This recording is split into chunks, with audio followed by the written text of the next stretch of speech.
গভীর, শহরের কোলাহল শান্ত হয়ে এসেছে, কিন্তু তেহির ঘরের সেই ছোট্ট পিয়ানোটি আজ যেন থামছেই না।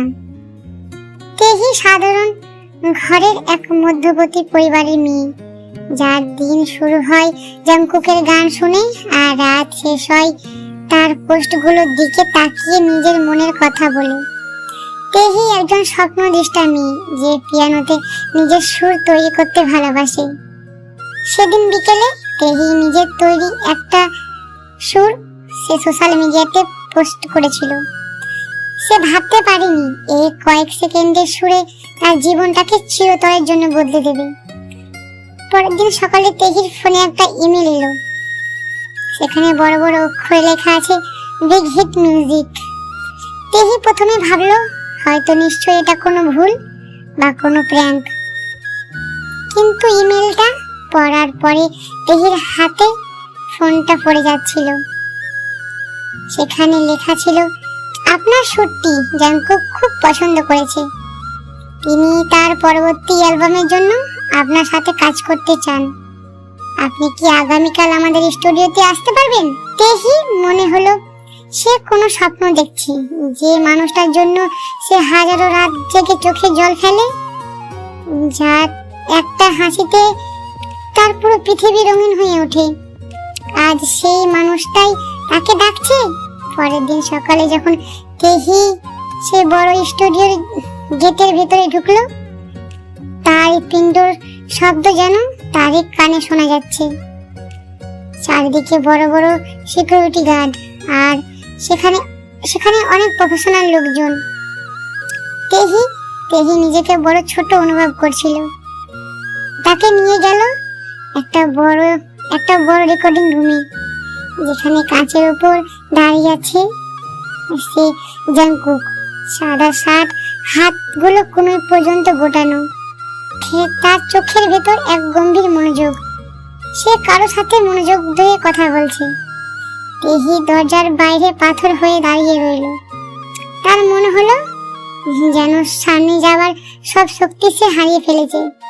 ঠিক তখনই জাংকুকের নজর পড়ল দরজার দিকে। সে ইশারাতে তেহিকে ভিতরে ডাকলো। তেহি কাঁপা কাঁপা পায়ে ভিতরে ঢুকলো।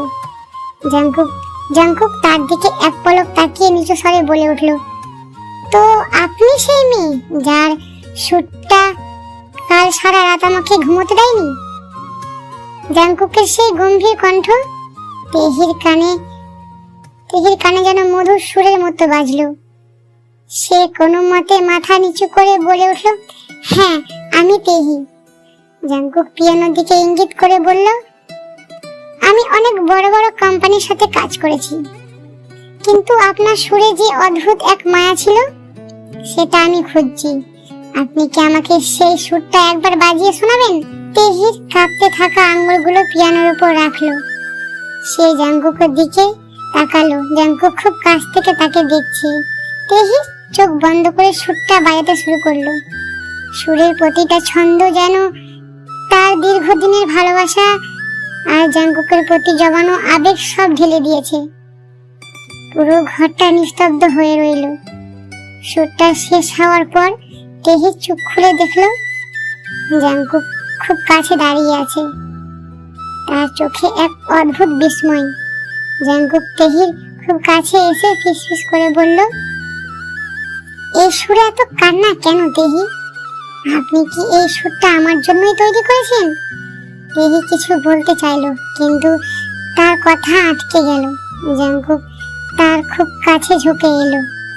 তেহি জাংকুকের গায়ে সেই মায়াবী পারফিউমের ঘ্রাণ পাচ্ছিল। জাংকুক হঠাৎ তেহির একটা হাত নিজের হাতের মুঠোয় নিল। বলে উঠল, আজ থেকে আপনি আর অন্য কারোর জন্য বাজাবেন না। আপনার এই মায়াবী সুর শুধু আমার। তেহির বুকটা ধড়ফড় করে উঠল।